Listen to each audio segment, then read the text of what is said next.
welcome back to my channel. My name is Joanne. I'm a law student from Melbourne, Australia. We're going to talk about some law because today, Bruce Lehrmann's case was back in court today to determine the amount of money that he actually has to be paid. So we had Channel 10's, so we didn't have the barristers today. We just had the normal lawyers, so there were no robes, so just dressed in their normal suits because we didn't have barristers. I was going to say we had the cheap lawyers today,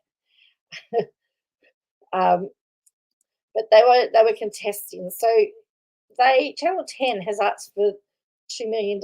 They actually estimated their costs would be more like $3 million, but they said that they would settle for $2 million. So they wanted a $2 million lump sum payment. Although the judge did point out that Lehrmann was a man of modest means and it was very unlikely that they would get it, but it's been ordered. They estimated that their costs were in the range of $3.66 million. They are also liable for Lisa Wilkinson's expenses, which we're going to get to. So the lawyer that was acting for Mr. Lehrmann, he was on the no win, no fee. So they didn't win, so there's no fee. Lehrmann had not given him any briefings over what to do, what to say. So he had to stand there and say, "I'm sorry, Your Honour, I have no instructions on what I can do here." And he did bring up the fact that in some cases there were 5 lawyers responding, 5 different lawyers, and the barristers, were all charging for the same thing. He did point that out, and he did his best to work with no instructions. So one of the things he pointed out, Dr. Collins was $11,000 a day. I think the senior counsel, she was $8,000. I think she's $8,000.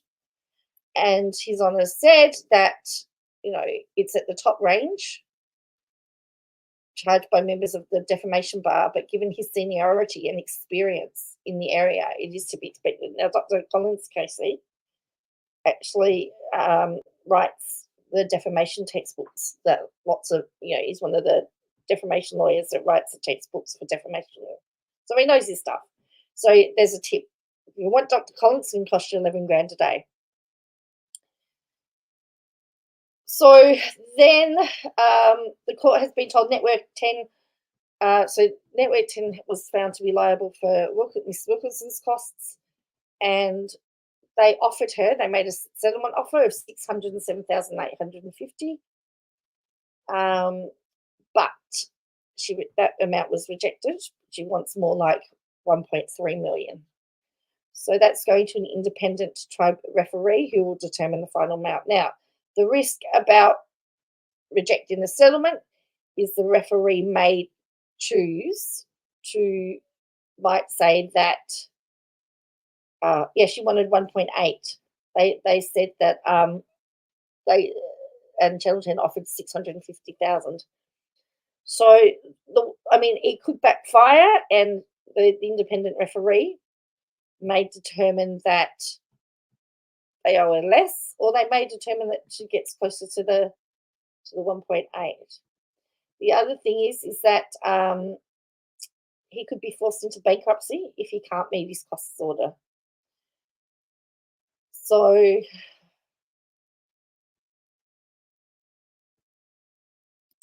and when he made the cost order in May, he was criticised to sue for defamation as misconceived. He's not been employed since 2021. He's now a law student. So I don't know how he's going to pay his $2 million bill unless he asks Mr. Porter for his brown paper bag. I don't know. So anyway, that's where we are with that. So I thought I'd give you a bit of a law update. I'm now officially on holidays, so you'll see me around a little bit more now. I'll catch you next time. If you could do me a favour, hit like and subscribe. That would be really good. And I'll catch you next time.